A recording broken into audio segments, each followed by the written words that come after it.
So guys, welcome to this video where I'm gonna give you guys the full overview of phase 2 of our mini project. Now some of you might be thinking, in the last video you said you were gonna work on the Miata, why are you working on the mini again? Well, track season is closing quick. The mini still needs a lot of work, and I actually didn't get around to working on the Miata yet because it's my daily driver and most of my tools are actually here. So for guys who have been watching the channel for a long time, you will know we are back where it all started. This is my parents' garage, and this is where the mini has been staying since the last track day. Now I have cleaned her up a bit, but we have a lot of work to do.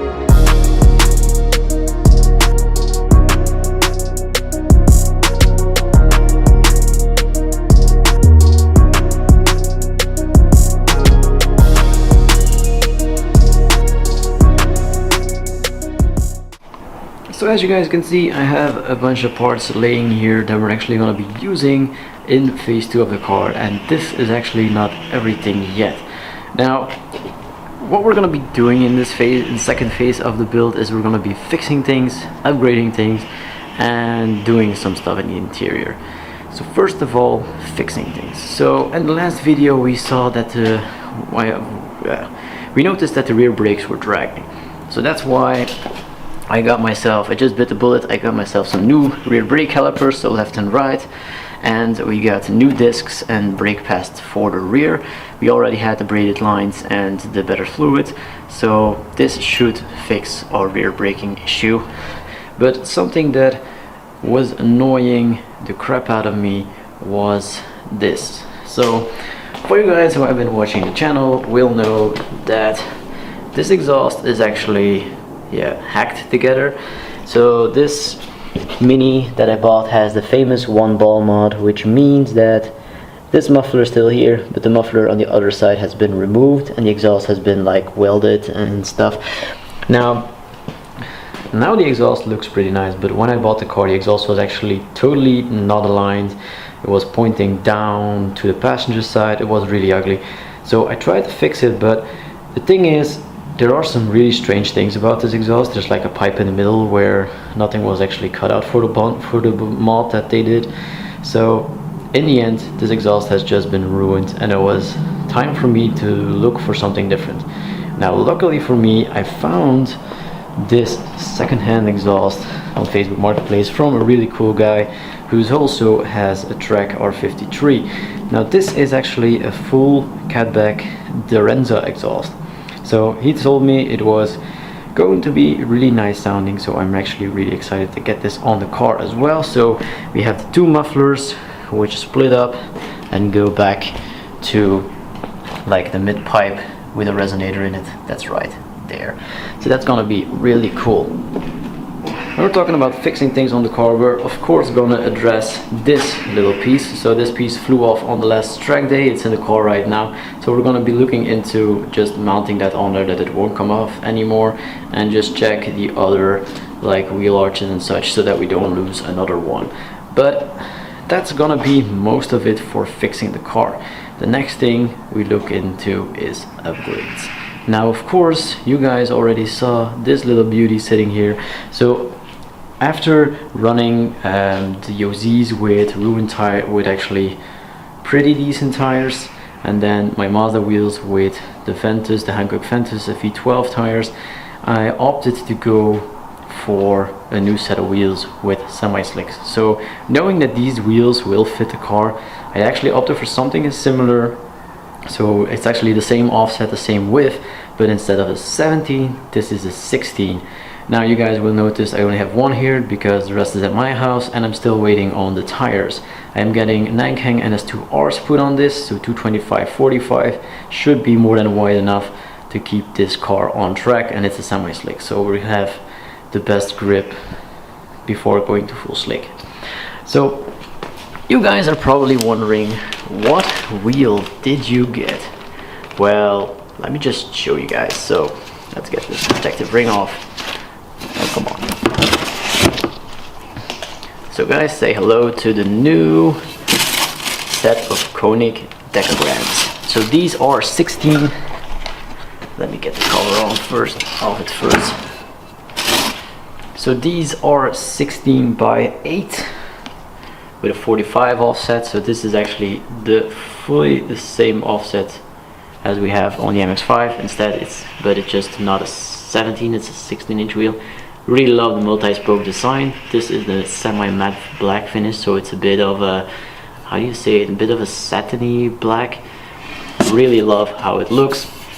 And knowing Koenig, these wheels are just, they're super light, so I'm really stoked to run this on the car with a good set of rubber, and hopefully this will be able to manage my open diff issue until I finally bite the bullet and get myself an NSD in there. But this is the lower cost option, so we got new wheels, tires are on the way, and just can't wait to get these on the car. So then of course none of my builds would be complete with Zun Sport grill. So big thanks to Zun Sport for sending out their full R53 grill package. So this is the front one and the rear grills are still in there. So then we will have something nicer up here than this. Now normally I think the Zun Sport one fits over this, but I actually want to delete this grill as much as possible because it had a really rough life.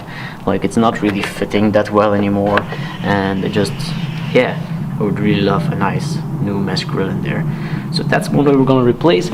So actually then the rear grills that are in here are actually, as you can see, these grills are actually just fully closed.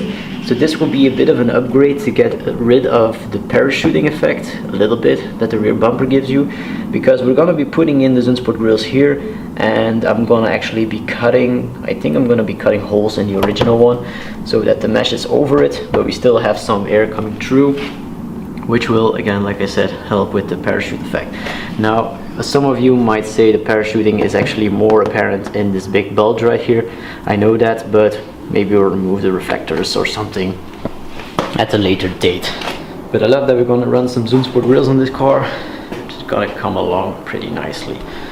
So then of course we're gonna do some maintenance work and give the car a fresh oil filter and fresh oil to get ready for the next track day. We're also gonna be looking into how the oil looks after 2 track days and see if it's still clear, that we don't find anything weird in it. And so we know that the engine is rather healthy. And then of course we have this little boxy that we have right here. Now I picked this up, this is really cheap, like OBD/GPS speedo, because my speedo and the speedo in this car is actually broken, and I've been using my phone with an OBD dongle to check the temperatures and such on the engine. Now there is a gauge in there, but I would rather have it the exact number.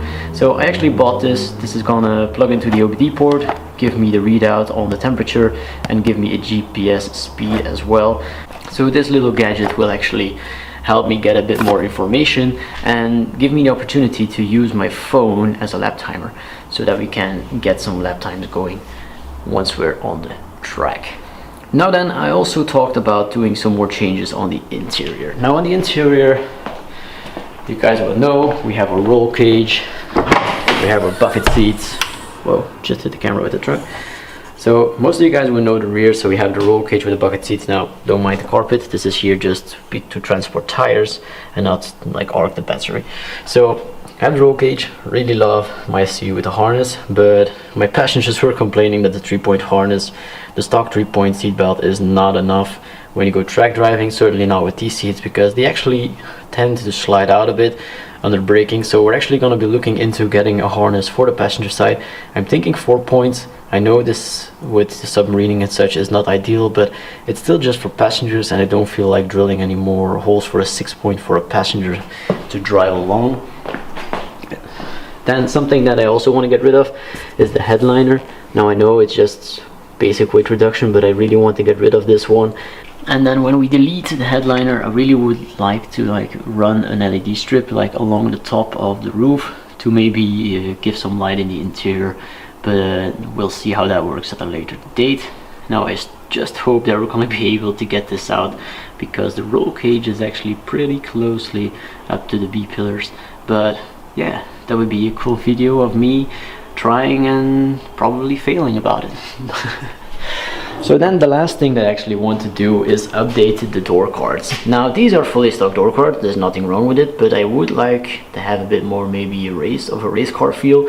So I'm gonna do a DIY on I'm gonna take this door card off and I'm gonna try and make like a lightweight door card, like fully DIY. So if you guys are excited for that video, let me know in the comments down below. But this is one that I'm really excited for. And for you guys who are wondering, so I'm gonna be removing the stock door, keeping the door handle with a little tweeter, and we're also gonna keep like this speaker that's on the bottom of the door. I'm gonna use a pull tab to close the door and everything, so it should be a pretty fun like weekend project. Really stoked on doing this. So then otherwise the interior is staying pretty much the same. At the moment I will be keeping the carpet. I have been thinking about cutting it completely, but I need some kind of a footrest with some grip tape or something to make sure that your feet don't slide everywhere. So just looking at this pile of parts and the ideas that I have for this car, we still have a lot of work cut out for us, but I think this has been a nice overview of everything that I want to do with the car to get it ready for the next track day season. Now of course the interior mods and such, they might not happen before the first track day, but I really want to get the brakes fixed, the wheels on, get the exhaust fitted, and make sure that everything mechanically and everything that hits the tarmac is actually ready for the next track day season. And then the other updates will probably come in between track days. But that's all I got time for this week, guys. I hope you all are as excited about phase 2 as I am. Just guys, just look at this bunch of parts. I've never had this big of a pile of parts for the car at one time, so this is actually really exciting for me. So I hope you guys share my excitement, and let's get this installed in the next videos.